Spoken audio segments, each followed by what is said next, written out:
trabajar en Universal Music México y ahí fue cuando me tocó la parte de Metallica y otros muchos artistas buenísimos, Bengala, Café Tacuba, Molotov. No sabes de quién es. Está buenísimo. Sí sé. Trabajar en la industria de la música, lo que es lindísimo es tener esa suerte o bendición de estar en el lugar correcto, en el momento correcto, con la banda correcta, el disco correcto, la canción correcta y como que poner el esfuerzo para trabajarlo, pero es un granito de arena dentro de todo un ensamblaje que es trabajar y maximizar el potencial del talento de la banda. Después de Universal, me echaron de Universal en enero del 2010, violentísimamente, me dejaron tirado en el piso llorando, después de 14 años de estar en Universal, y después entré a EMI Music, y ahí me tocó trabajar con Hello Seahorse, Zoé,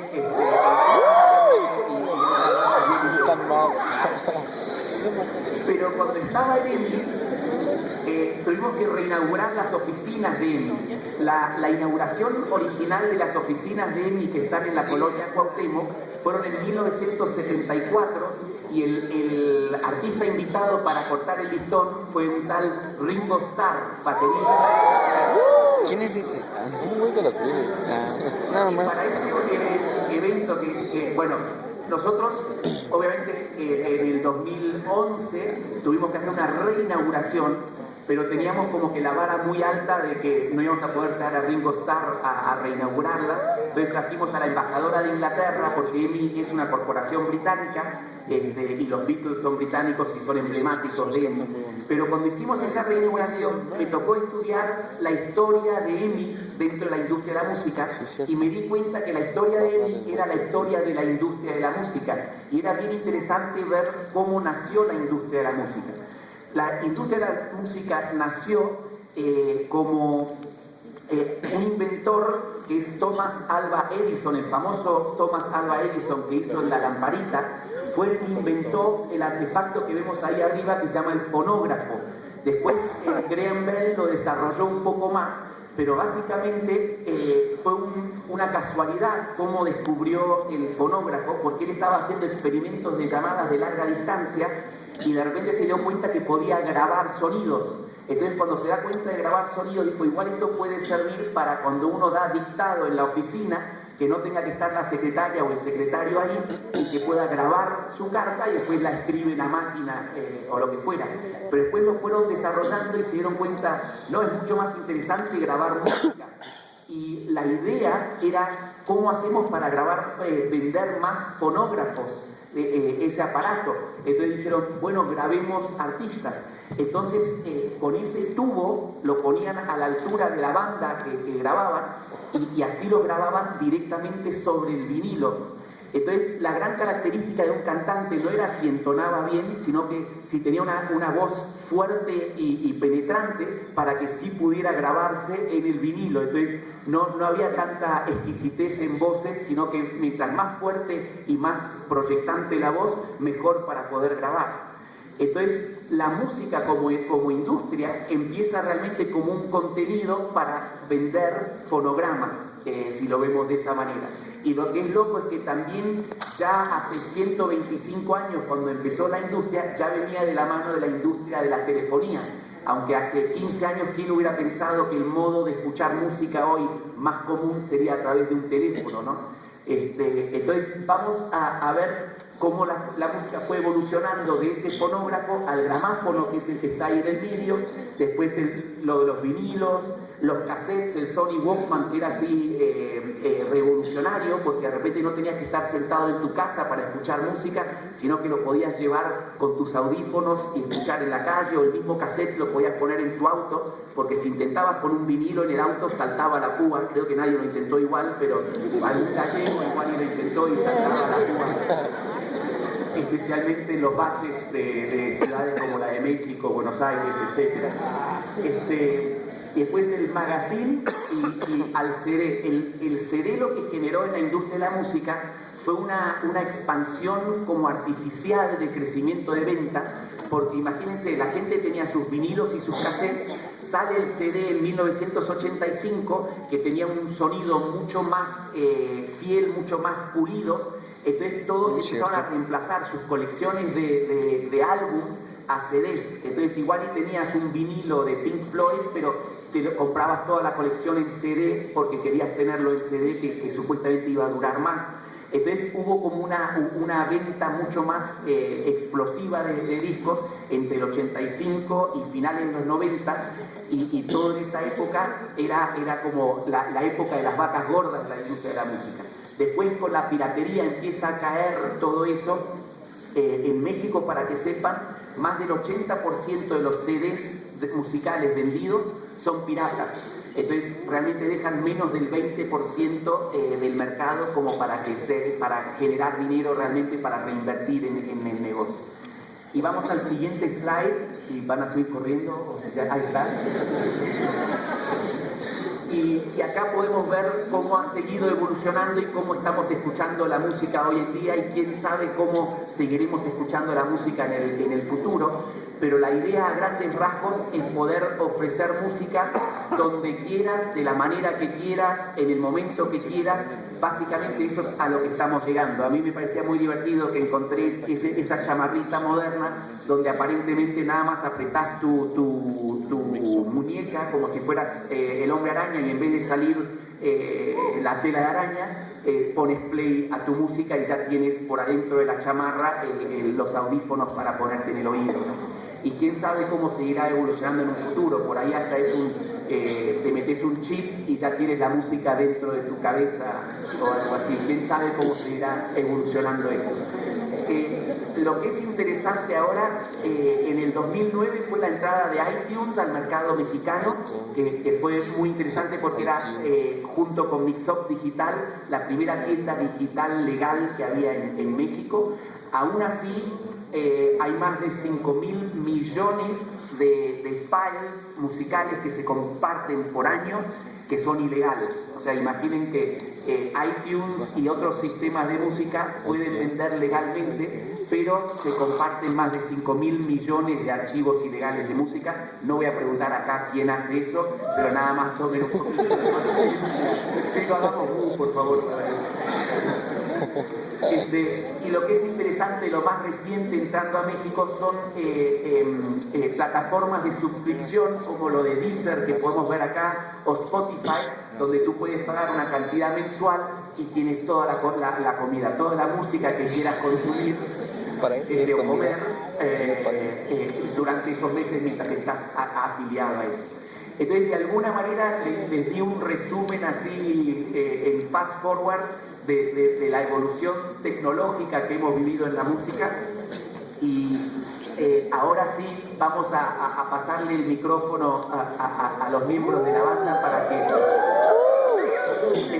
yo les dije ahora como industria un poco ese panorama en general. Para cerrar la industria, para que ustedes sepan, ahora solamente hay 3 multinacionales, de disqueras multinacionales, que son Sony Music, Universal Music, que acaba de comprar EMI Music, que fue, yo estuve en EMI antes, fue la segunda vez que me echaron de Universal cuando compraron EMI, porque cuando me echaron de Universal en 2010, a los 3 meses me contratan en EMI, y entonces estuve 3 años en EMI, y cuando anuncian que Universal va a comprar EMI, era la crónica de una muerte anunciada.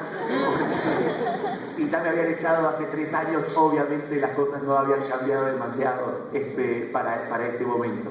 Entonces eran 3 multinacionales porque Universal compró EMI, y la otra es Warner Music, que es donde yo estoy trabajando ahora en Warner Music. Entonces hace como 10, 15 años había 5 multinacionales, era Sony Music, BMG, Universal Music, EMI Music y Warner, y en los últimos 10 años se ha rebajado hasta 3 ahora, y a ver si alguien no compra Warner en algún futuro. Esperemos que no, y si lo hacen espero que no sea Universal, porque me estarán de vuelta. Dicen que no hay 2 sin 3, pero bueno, yo estoy en las manos de Dios, así que ahí me siento muy tranquilo.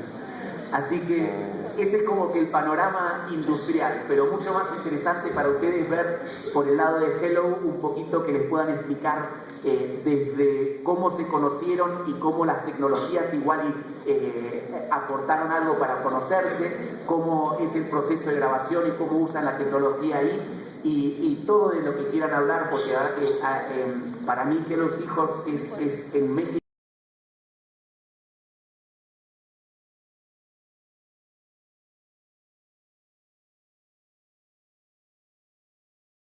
vanguardia, sino que está sujeta como que en aportación a lo que es la belleza de la música. Entonces me encanta porque es de esas bandas que cuando hablamos de tecnología no son de usar tecnología por usar tecnología, sino siempre en compromiso con lo que es su música y su actitud como banda, etc. Así que suficiente escuchar a este pelirrojo argentino, y le paso el micrófono a los hijos.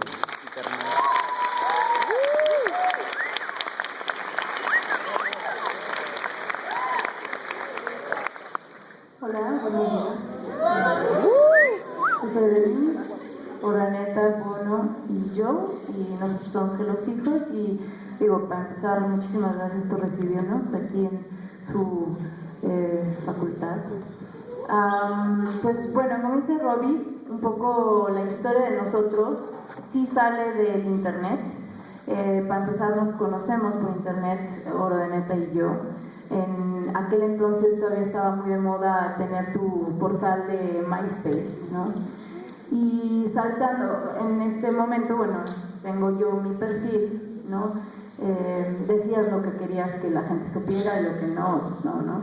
Y ponías tu música, en fin. Seguramente a algunos de ustedes todavía les tocó. Pero bueno, entonces, saltando entre página y amigos desconocidos y amigos de otros de edad, llego a una página que es la de un tal Motion Sequence Sound, ¿no? Así se llamaba.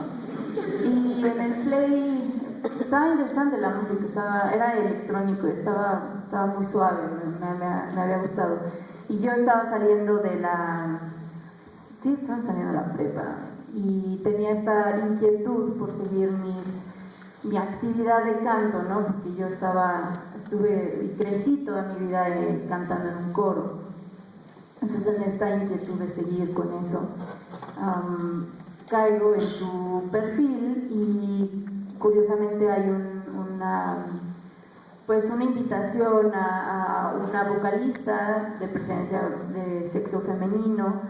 Entonces yo soy, creo, la única que responde, ¿no? A las marañas de esta araña de aquí. Y bueno, nos conocemos. Digo, no es que esté yo diciendo sí, háganse amigos y entre las redes sociales. Hoy en día las redes sociales han sido ya mucho más nobles, ¿no? Como que al principio era como el temor de los papás y la familia, de no te metas y nada. Pero creo que no son tan tontos como para olernos cuando algo no está bien, ¿no? Pero bueno, entonces yo accedí a encontrarnos, y curiosamente no teníamos nada que ver como personas en aquel entonces. Sin embargo, lo único que nos relacionaba y lo que nos hacía entendernos era la música y el gusto por cierto tipo de música que teníamos, ¿no? Urdaneta está estudiando en ese momento en una escuela conocida de músicos aquí en México, y conoce también a Bones, ¿no? Entonces, bueno, en esa dinámica ahí empezamos Urdaneta y yo con otro amigo que se llamaba Julio, y empezamos a utilizar las herramientas que teníamos para hacer música. En ese momento lo que más conocía a Urdaneta era el GarageBand, ¿no? Entonces, pues tal cual en la recámara de Urdaneta, ¿no? Al lado de su cama, en un cuartito chiquito, empezamos a hacer nuestra propia música, ¿no? Entonces, ¿por qué? Porque si existe la inquietud, no te vas a esperar a que te firme una disquera o a que un productor te agarre y te diga yo te voy a convertir en la mejor próxima banda mexicana. No existe tal. Y no existe y no tienes por qué esperarte a que alguien te tome, ¿no? O sea, creo que es importante que cada uno vaya buscándose. Es como si tienes las ganas de empezar a patinar, ¿no? Y si no te trepas nunca a la patineta, pues nunca va a pasar, ¿no? Igual te das un par de sentones y unos golpezazos, pero en un momento vas a agarrar el camino y vas a saber tu rumbo, ¿no? Es lo mismo con la música y con cualquier rama del arte, ¿no? O sea, cuando tú tienes una inquietud y unas ganas de decir algo, es importante que lo empieces a desarrollar. A la primera no siempre salen las cosas.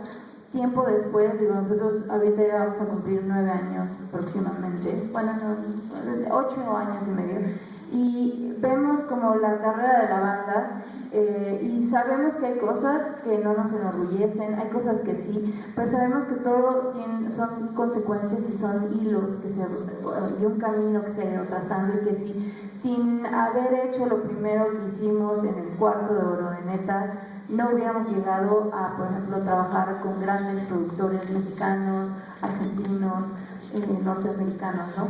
Entonces, digo, para empezar es eso, ¿no? Es buscar las ganas de hacer algo, en este caso en la música, y buscar las herramientas que tienen a su alcance. Entonces, bueno, en ese momento usamos GarageBand, en fin. Cuando decidimos hacernos un trío, previo a sacar Bestia, ahí conocemos a 2 personas claves, ¿no? Y esa persona clave es Yamil Resk. Yamil Resk es un músico de larga trayectoria, es mexicano, y con él trabajamos Bestia.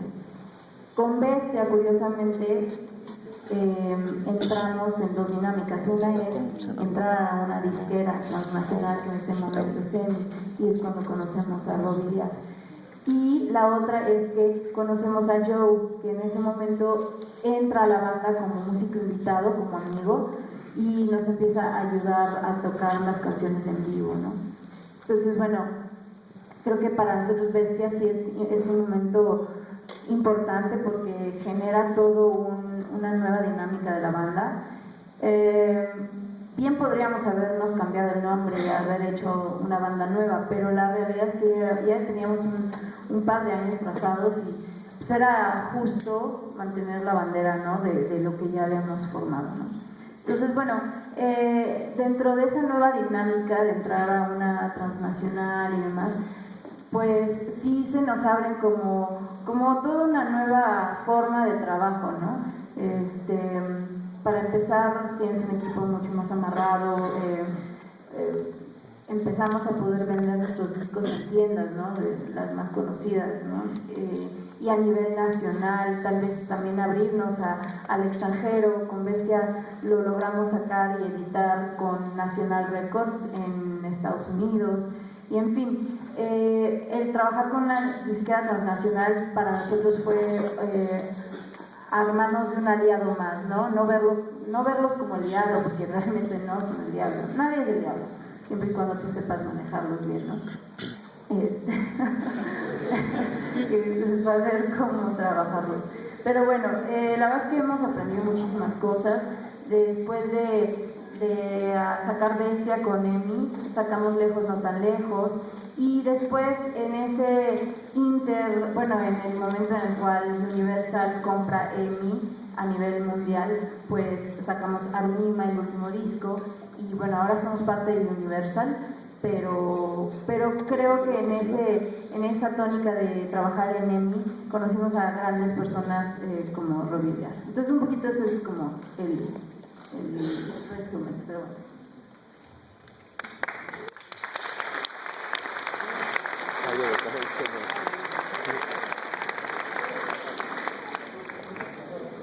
¿Quieren empezar con las preguntas o no se animan? Son muy tímidos. Ya podemos preguntarle. Acá.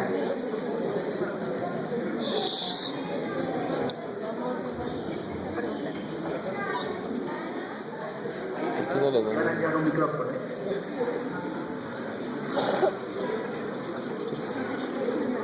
Primero va a sacar una foto y luego le entregan el micrófono.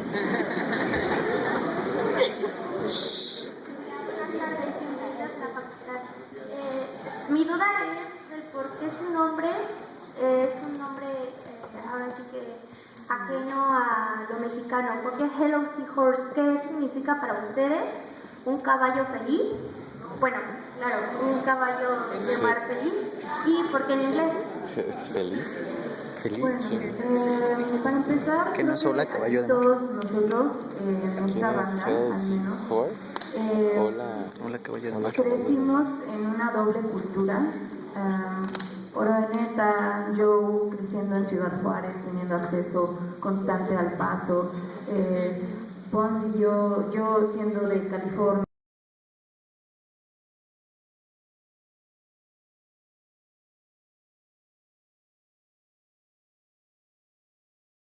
Entonces era muy fácil al principio de la banda, en esta búsqueda y en esta inquietud de hacia dónde vas y de entender. Oye, yo creo que es prueba y error, ¿no? O sea, como que tienes que ir viendo hacia dónde vas, ¿no? No desde un momento ya vas a definir todo un proyecto, ¿no? Entonces, en esa definición y en ese entender de hacia dónde vamos, pues vas metiendo todos los elementos pues, que vives, ¿no? En tu día a día. Si hablas inglés, español en tu casa, es parte de ti, no hay por qué negarlo. Pero en un momento creo que sí nos dimos cuenta, sobre todo cuando decidimos sacar Bestia, un disco completamente en español y de ahí para adelante puros discos en español, fue entender que geográficamente sí pertenecemos a México. Y que no está mal intentar cantar en inglés, francés, portugués, en cualquier idioma, porque si lo tienes está perfecto y somos de la idea de que todos debemos aprender más de un idioma, cultivarnos en ese sentido. Sea francés, sea, o sea, no tiene que ser en inglés como su segundo idioma, o sea, cualquier otro idioma. Pero si tienes esas herramientas, las puedes explotar. Si en un momento te das cuenta que no te funciona, pues no te funciona, ¿no? Hoy en día no estamos cerrados a, en un futuro, hacer alguna canción en inglés, en francés, o quién sabe, en otro idioma, ¿no? Siempre es muy bonito, la verdad es que los idiomas son una cosa hermosa, ¿no? El nombre se quedó, no hay una historia, y es algo que nos preguntan mucho, no hay una historia como muy romántica ni mágica, ¿no? Detrás del nombre, fue nada más un soltar de ideas y se quedó en inglés. A veces sí es un poquito complicado porque hay gente que dice, no, es que está increíble, hay gente que dice, está dificilísimo, ¿no? Pero bueno, tampoco es como que vas a darle todo en la cuchara, ¿no? En la boca. Pero un poquito es así. Entonces, bueno, es como parte de esa búsqueda. Yo creo que el nombre también fue una búsqueda. Y hoy en día, pues es parte de nosotros y yo creo que cada vez nos va definiendo mucho más. Hay muchas bandas a los que su nombre ya después de un rato tampoco les gusta, o sea, es que a nosotros nos guste, pero igual fue un momento en el que dijimos, bueno, pues ya se quedó el nombre y ya está, ¿no? Pero otra vez también escuché una entrevista de Babasónicos y Adrián decía que él odiaba el nombre de Babasónicos y que si por el bueno se lo volvió a cambiar, ¿no? Pero ya te quedas con eso. Otra pregunta.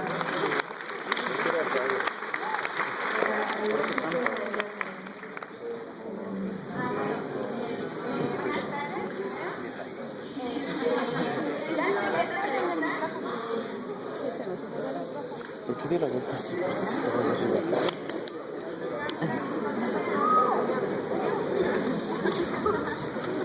Bueno, buenas tardes. Yo sé que esta pregunta igual se la han hecho mucho, pero yo tengo la curiosidad. En su último disco, Arima, ¿por qué se llama así? Y otra pregunta, ¿por qué es el símbolo? ¿Es un ojo?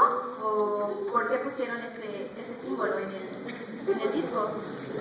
Bueno, Marketing. Que me encanta el micrófono,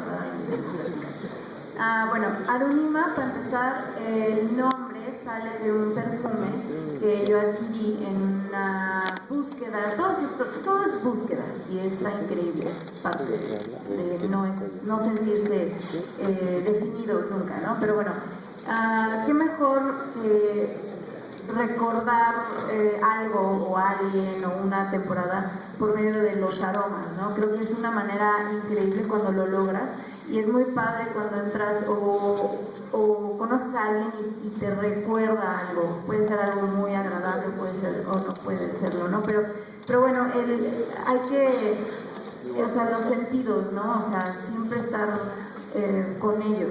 Entonces, yo estaba buscando un aroma que me recordara a una temporada y lo encontré en un perfume que se llamaba Arunima. Son unos perfumes artesanales. Arunima significa resplandor del amanecer. Entonces,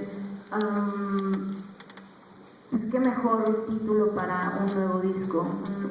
Un nuevo disco es como un nuevo camino que vas a trazar y que nunca sabes a dónde te va a llevar, si va a ser un largo camino o va a ser corto. Entonces, se nos hizo muy correcto. Y el símbolo de la portada es un ojo. Simboliza un poco como ese nuevo amanecer, como esa nueva vista distinta, dependiendo de dónde estás ahora parado encima de tu montaña. Voy a agregar que para los que les interese, de hecho el perfume va a estar, se va a exhibir dentro de un par de semanas, se va a hacer la inauguración en un museo que se llama El Modo, que está en la Museo del Objeto. En la calle de Colima y Córdoba, en la colonia Roma. Entonces, digo, dato curioso para los que quieran ir a verlo, tal cual, ahí va a estar la exhibición. También va a estar un teclado que se utilizó Oro de Neta y se utilizó bastante durante cuando grabamos Lejos no tan lejos y en las fechas que estuvimos haciendo. Ya ahorita no lo hemos usado porque es un poco difícil de cargar, duro con la espalda. Pero digo, va a estar interesante para los que quieran ir a conocer la exposición. También va a haber piezas de otras bandas y yo creo que digo, aprovecho para anunciarlo. La exposición se llama La historia del rock la historia del rock mexicano a partir de los años 50 para acá. ¿Cómo es que te dan preguntas? Yo pensaba que el ojo era un símbolo satánico y que si dices Arunima hacia atrás, dices 666, el número de diablo. Así es como alojamos a los malos espíritus de las izquierdas. Hola, mi nombre es Eric y bueno, son dos preguntas. Una es para ti, bueno, los dos. ¿Cómo imaginas la revolución de la música? Digamos, nos hablaste de la revolución de lo que fue el disco, bueno, el cassette. Ajá, entonces, ¿cómo imaginas tú la revolución de la música? Si va a ser otro formato, bueno, el tipo de música material que nos van a vender ya después, ¿cómo te lo imaginas tú? Primero, un aplauso para Ángel Di María, que está acá de la selección argentina y del Real Madrid.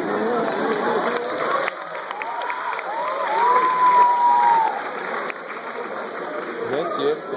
¿Qué es la playera, güey? ¿Eh? Tiene una playera. También con Ángel Di María, te voy a respetar mucho. Es muy buena pregunta y yo creo que más que nunca ahora los que van a tener que ir determinando eso es el consumidor. Como industria, yo creo que sí, fuimos muy lentos como industria de la música a adaptarnos a las tecnologías nuevas. Durante varios años creo que tratamos de proteger un negocio que teníamos bastante bien armado, donde nuestro músculo era la distribución física de discos. Entonces las distribuidoras de las multinacionales eran corporaciones muy grandes y era una red de distribución muy fuerte. Entonces siempre podían existir disqueras independientes, pero nunca iban a tener esa distribución física tan poderosa como la nuestra. Entonces nosotros nos sentíamos cobijados y seguros en eso. Cuando empieza toda esta revolución tecnológica y se empieza a escuchar la música en internet, lo que tratamos de hacer, en vez de sentarnos con gente como la de Napster, etcétera, y negociar y ver cómo podíamos hacer negocios, pero darle la música a la gente de manera digital de la mejor forma posible, nos pusimos como que a tratar de defender nuestro castillo que se iba desbarajando, ¿no? Y empezamos a tratar de atacar a esas plataformas que estaban ofreciendo canciones en vez de buscar legalizarlas y hacer algo bien. Entonces creo que hemos aprendido nuestra lección de haber sido lentos a esa revolución digital y creo que la clave de todo es escuchar al consumidor. Si en ese momento era obvio que había millones y millones de personas que querían descargar música en internet y nosotros tratando de golpearlos como si fuera esos juegos donde salen las cabezas y hay que pegarle a la cabeza, creo que nos equivocamos de estrategia. Entonces yo creo que el futuro es escuchar al consumidor y hacia dónde quiere ir el consumidor y nosotros adaptarnos y proveerle la música de la forma que el consumidor la quiere escuchar.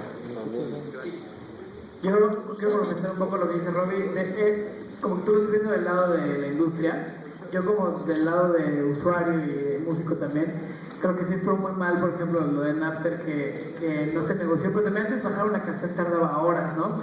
Y ahora yo creo que ya más bien no va a haber discos. Yo lo que estoy viendo y lo que estaba platicando el otro día yo, la tendencia es que ya no va a haber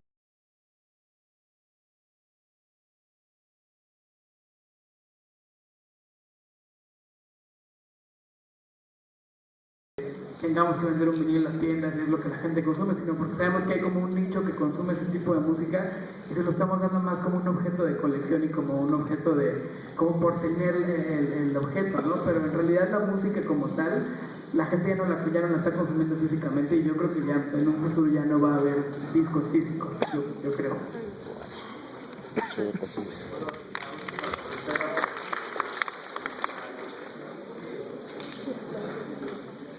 ¿Cuál es el disco que es más representativo como banda para ustedes? O sea, ¿cuál es el disco que les sacó, bueno, les dejó más experiencia tanto personal como para el público? Cada disco es diferente, todos. O sea, en Bestia aprendimos muchas cosas. A la primera vez sacamos un disco transnacional y nos enseñó mucho, y luego Lejos fue un disco muy diferente que nos enseñó más cosas. Y ahora en Aluminio estamos viendo también cosas diferentes. Entonces yo creo que más bien cada disco tiene su momento y como personas también cambiamos mucho, ¿no? Y los discos que hemos hecho reflejan esos cambios que hemos tenido y el momento por lo que estamos pasando. Entonces no hay uno que diga así que este ya nos cambió la vida y es mi favorito. Yo creo que el momento que estamos viviendo pues, es el momento en el que estamos, ¿no? Es lo que nos gusta y cada disco pues, lo recordamos con mucho cariño.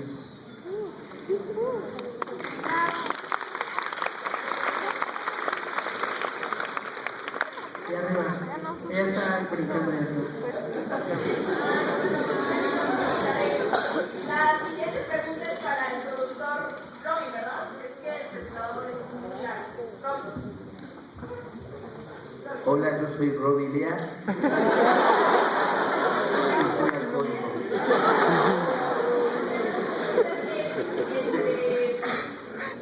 ¿Cómo fue que de participante de una disquera en Argentina, cómo fue que llegó a México? Fue por amor. Hubo una convención mundial de Sony Music en Escocia, en un lugar que se llama Glen Eagles, en Escocia. Y la primera noche entre whisky y whisky yo estaba sentado en la mesa donde estaba el director general de Sony Music México y yo estaba en Sony Music Argentina haciendo, yo era el label manager de Internacional, yo trabajaba desde Michael Jackson hasta Suicidal Tendencies, Motorhead, etc. Y en esa convención tocó Oasis, fue marzo del 94, todavía no era tan famoso Oasis, además nos peleábamos con Liam Gallagher por el jitomate en el buffet de la comida del hotel, etcétera, sin saber quién era ese roñoso. Y esa primera noche, después de la cena, el director de Sony Music México me dice, ¿no has conocido a nuestra flamante contratación que se llama Teresa de la Concha, que hace el mismo trabajo que tú, pero en Sony Music México? Ella trabajaba a los artistas internacionales en Sony Music México. Y de repente sentí que, creo que estaban tocando rock, pero yo escuchaba puro sonido de música de violines y como que todo se puso en cámara lenta y estuvimos los 3 días y 3 noches de la convención juntos y ella regresó a México, yo regresé a Argentina y les hago la historia corta, después en privado les digo la larga. Pero decidí mudarme a México para estar con ella en octubre del 94. Y Sony Music México me ofreció trabajar. Entonces cuando dije que venía para México, me la hicieron más fácil y me dieron trabajo acá en México, que fue muy bonito y muy especial. y ahora somos el señor y la señora Teresa de la Concha. Y tengo una hija, Dominique, orgullosamente mexicana, que tiene 18 años y le gusta el whisky escocés. Eso lo puede decir.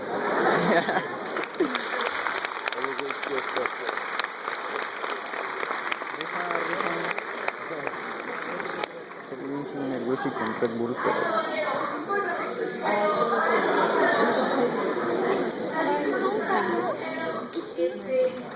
Hay una canción que me fascina, qué padre. Quiero saber cómo fue la historia de esa canción tan bellísima que todos admiramos. Sí, yo no la conozco.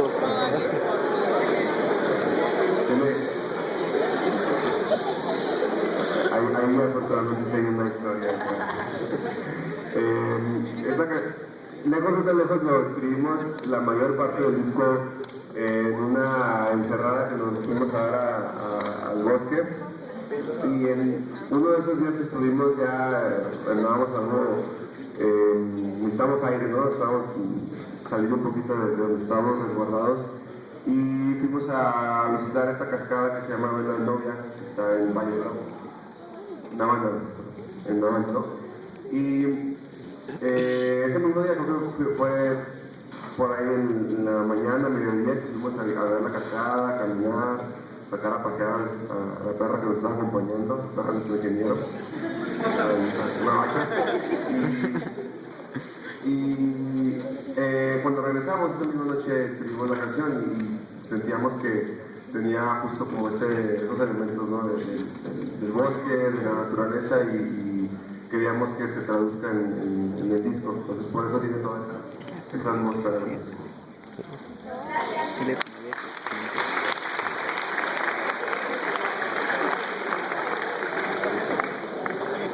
Hola, bienvenidos. Me gustaría pedirles un consejo. Yo también tengo un proyecto de música, entonces ¿qué me falta un consejo de los chicos acerca de cómo puedo hacerlo crecer? Pues actualmente uso, como mencionaste, redes sociales y eso, el SoundCloud, pero es difícil, ¿no? Porque una canción mía tiene como 200 reproducciones, mientras que un cover de una chava tiene como 3000, ¿no? Entonces darme a conocer con algo que no es conocido, pues es algo difícil. Un consejo de los 5, gracias. Yo creo que es difícil, pero esa es la constancia. Yo creo que la clave en tener una banda y estar en la música es ser constante y ser perseverante, ¿no? Tengo mucha paciencia, pero también hay veces que, no sé, digo, ajenos digo, que por un lado mucha gente lo puede escuchar, pero también fue como algo de que no nos lo esperábamos y lo buscamos, ¿no? Creo que es eso, más bien son tus redes sociales que como que promueven, suben todo el tiempo canciones, mantenerlas como frescas, ¿no? Como está ahí. Y es eso, constancia y estarle dando y tocar en todos lados, creo que también eso es vital.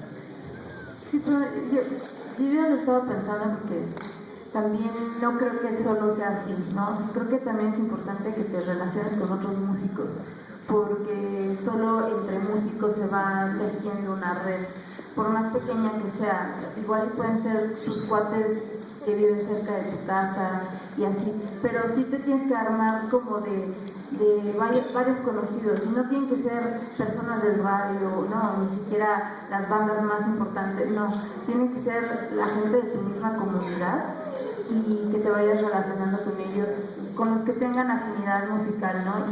Y entre ustedes irse moviendo, porque es mucho más fácil en equipo. Yo creo que lo estuve pensando el otro día que nos hicieron un par de entrevistas acerca del inicio de la banda, y yo creo que nosotros nos relacionamos mucho con otros músicos, ¿no? Y que hoy en día igual varios de ellos ya no están haciendo música, pero están haciendo algo, ¿no? O sea, siguen ahí presentes. Y fue como una manera de generar como un tipo de plataforma, bueno, como sí, comunidad.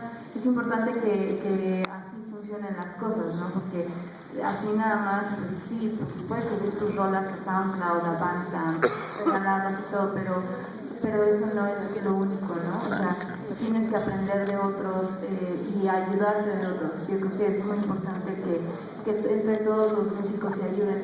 Curiosamente, nosotros no sentimos rivalidad ni sentimos que otras bandas nos vean como rivales ni nada, ¿no? De hecho, creemos que tenemos grandes amigos dentro del espacio musical, o sea, de la comunidad musical en México, de todos los géneros, ¿eh? O sea, podemos llevarnos con un Alex Intec, podemos llevarnos con unos Babasónicos, con unos Zoé, con unos Tacuba, con unos Enjambre, con unos Vicente Gallo, con unos Austin, y todos somos cuates. Entonces es importante que te armes de esos cuates. Yo creo que también debes estar bien seguro de tu música, ¿no? Y estar convencido de que tú te la creas, ¿no? Si tú te la crees, más gente se la va a creer.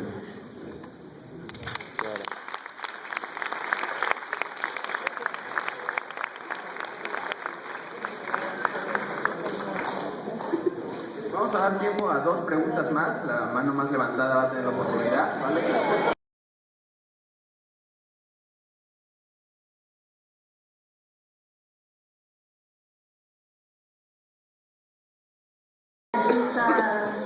Michael Jackson, ¿no? Bueno, ahí luego. Bien moreno.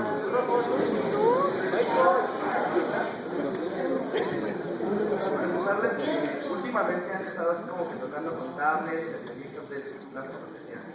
han estado como que metiendo mucha cosa electrónica y pues muchas bandas están haciendo eso, ¿no? O sea, me da curiosidad que hay bandas como de Tijuana que nada más puede venir el vocalista y después trae el que toca el piano, entonces como que graban secuencias y cosas así.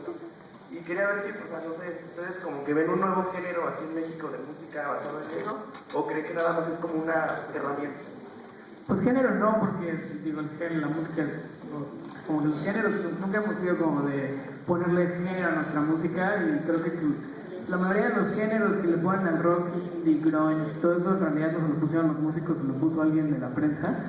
Entonces un género pues no, pero lo que sí creo es que más bien ahora hay muchas herramientas y está bien usarlas, es como el trato de TNX. O sea, la banda empezó grabando con GarageBand y era lo que teníamos en la mano, ¿no? Y creo que ahora, por ejemplo, tienes iPad que tienes aplicaciones de música, pues está increíble usarlas. Y cuando nosotros nos ofrecieron, pues nos dijeron que si queríamos tocar con iPad, entonces es súper interesante porque algo diferente, ¿no? Digo, no es como que lo vamos a hacer siempre, pero está divertido de repente hacerlo y hacer versiones diferentes. También hay una cosa que de pronto como músico ya cuando estás como con el tiempo te vas dando cuenta que la música también tiene que ser práctica, ¿no? Evidentemente, ¿qué más quisiéramos poder viajar 20 personas sobre escenario, chorros de músicos, chorros de instrumentos y todo? Hay gente que lo hace y lo hace muy bien, pero eso requiere de una producción muy pesada, ¿no? A veces las condiciones, y hablando de nuestro país, la verdad es que a veces las condiciones no son las mejores. Eso no quita que no puedas llevar tu música. Entonces, dentro de las condiciones que se te presentan, porque bien te puedes agarrar de puros festivales, pero de festivales no vives, ¿no? Hoy en día México recibe muchísima información de afuera y todas las semanas podemos ir a conciertos, pero también tienes que encontrar una practicidad dentro de tu música para poder llevar tu música en el país, ¿no? Por la simple realidad en la que vivimos. Entonces, de pronto este tipo de elementos como iPads, computadoras, en fin, yo la verdad no le entro mucho, pero sé que ellos, digo, aquí tienes a 2 que le hacen al DJ set, ¿no? O sea, ¿por qué? Porque sí es importante como adecuarse con las herramientas que tenemos hoy en día, ¿no? Y eso no quita que tu música baje de calidad o cambie de género. De hecho, nosotros rápidamente, hace un mes y medio, no, 2 meses, nos invitaron a trabajar a Oaxaca y fuimos a la sierra en Tlahuizoltepec, realmente a grabar con una banda de metales y alientos de allá. Pero regresando, bajando de la sierra, decidimos íbamos nosotros 4, Sandy, que siempre va con nosotros, y nuestro ingeniero, y pasamos a la ciudad de Oaxaca. Y estando allá, pues dijimos, nos vamos a tocar, digo, estamos aquí los cuatro. Entonces, si estamos los cuatro, podemos hacer lo que sea, ¿no? Prestamos una guitarra, un teclado ahí, cualquiera, ¿no? Y armamos un set muy electrónico, pero de nuestra propia música. Y lo tocamos, fue divertidísimo, porque fue como agarrar nuestra música y remixearla nosotros mismos, ¿no? Con las herramientas que teníamos. Entonces, pues hay que aprovechar todo eso y no quitarlo, ¿no? Y bueno, ya para cerrar...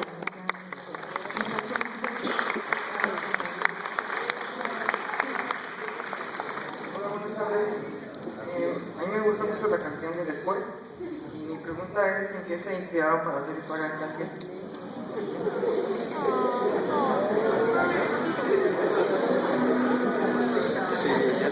Pues, la verdad es que a veces tendríamos que irnos hasta el fondo de los recuerdos y tratar de encontrarte una respuesta por ahí del 2008, entonces, para que te choreo, la verdad ni me acuerdo, pero sé que...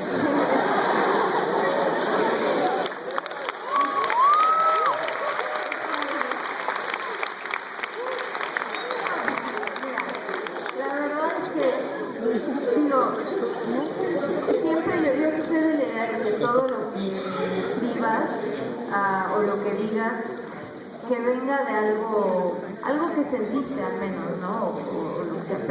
Pero sí, supongo que es una canción que refleja como esa doble cara que luego tenemos algunos, ¿no? De decir, sí, soy no más o menos que por el otro lado, hijo, ¿no? Es un poquito de eso. Gracias por tu pregunta. Ni siquiera ellos se conocen, ¿cómo nos vamos a conocer nosotros?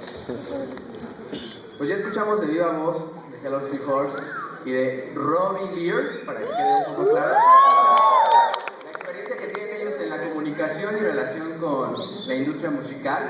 Esa experiencia de que, bueno, ya ellos han tocado en el Vive Latino, han tocado también en el Festival de Acapulco, acaban de tocar este año, y en los premios MTV Millennial Award. Denise comentaba que en Oaxaca, bueno, con instrumentos improvisados pudieron hacer su música. Afuera hay una guitarra, esperamos que si el dueño nos las preste y están de acuerdo, pudieran interpretar una canción que sería muy interesante.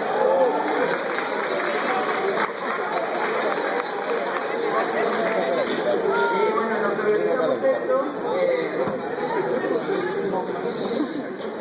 les vamos a pedir, bueno, que nos esperen aquí. Vamos a tener una presentación de Belly Dance para ponernos de acuerdo con la banda, y si pueden tocar, pues bueno, lo estaremos escuchando ahorita, ¿vale?